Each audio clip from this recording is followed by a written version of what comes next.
Student चलो इस question में क्या दिया देखो, the 70 calorie of heat are required to raise the temperature of 2 mole of ideal gas at constant pressure from 30 to 35 degree. Okay, क्या क्या देख रखा है, कांस्टेंट प्रेशर पे हीट दिया है, कितना दिया है आप बोल सकते हो।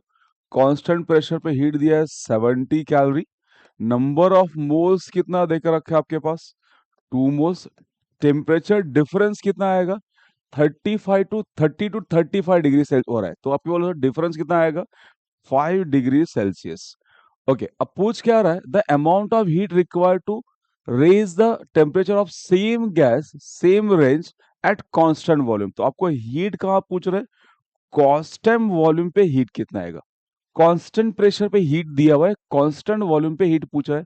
ठीक है, डिफरेंस ऑफ टेम्परेचर हम यहाँ पे कैलोरी में कन्वर्ट करके ले सकते हैं, या तो डायरेक्टली क्या आएगा, जो डिफरेंस क्या आएगा डिग्री में आएगा। तो डिग्री और कैलोरी में डिफरेंस सेम होता है। ठीक है, तो डायरेक्टली मैं 35 में से 30 माइनस कर लूंगा, कितना आएगा, चेंज इन टेम्परेचर कितना आ रहा, 5 डिग्री सेल्सियस। ओके, अब मुझे हीट कहाँ पे चाहिए, कांस्टेंट वॉल्यूम पे चाहिए।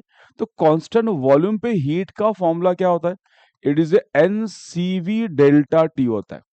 क्वेश्चन में सीवी नहीं दिया हुआ है, तो हम सबसे पहले क्या करेंगे, कांस्टेंट प्रेशर पे जो हीट दिया हुआ है उसकी वजह से पहले क्या निकालेंगे, सीपी निकालेंगे। एक बार सीपी मिल गया, specific heat at constant pressure मिल जाएगा, फिर हम उसको क्या निकालेंगे, सीवी निकाल के फिर हीट एट कांस्टेंट वॉल्यूम निकालेंगे। ठीक है, तो पहले क्या करते हैं हम यहाँ पे, हीट एट कांस्टेंट प्रेशर का फॉर्मूला कितना होता है, n c p delta t. इससे सीपी निकाल लेते हैं, एक बार सीपी मिल जाएगा तो हम क्या निकालेंगे, सीवी निकालेंगे, एंड सीवी से हम क्या निकाल सकते हैं, हीट एट कांस्टेंट वॉल्यूम निकाल सकते हैं। चलो ये कितना दिया है, 70 देकर रखा है, एन का वैल्यू 2 दिया है, सीपी नहीं पता है, डेल्टा टी कितना 5। तो I think 70 is equal to ये 10 टाइम्स ऑफ सीपी, तो यहाँ पे सीपी का वैल्यू कितना आ रहा है, 7। चलो सीपी 7 आ गया, अब मुझे क्या चाहिए, सीवी चाहिए। तो सीवी के लिए क्या करो, मेयर रिलेशन यूज करो, सबको पता है c p is equal to c v plus r होता है, that is a Mayer relation.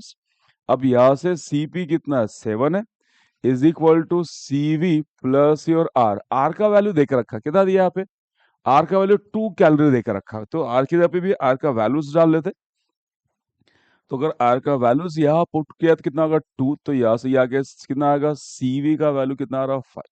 चलो सीवी कितना मिल गया, 5 मिल गया। अब सीवी मिलने के बाद स्पेसिफिक हीट का फॉर्मूला कितना अपने पास, sorry, heat at constant volume का फॉर्मूला अपने पास क्या है, heat at constant volume is n CV delta T. N is 2, CV का वैल्यू कितना अपने पास 5, डेल्टा टी कितना 5, तो ये आ रहा है इस 25 टू 50, कितना आ रहा है 50 कैलोरी। चलो, तो हीट आपको कांस्टेंट वॉल्यूम पे पूछा था, तो कांस्टेंट वॉल्यूम पे हीट के लिए क्या रिक्वायर्ड था, सीवी चाहिए था। तो सीवी कहां से निकाला, पहले हमने कांस्टेंट प्रेशर पे हीट दिया है, यहां से हमने specific heat at constant pressure मतलब सीपी निकाल लिया। फिर मेयर रिलेशन पुट करके सीपी से क्या आ जाएगा, सीवी आ जाएगा। अब सीवी पुट कर सकते हैं। चलो क्लियर है सब, थैंक यू।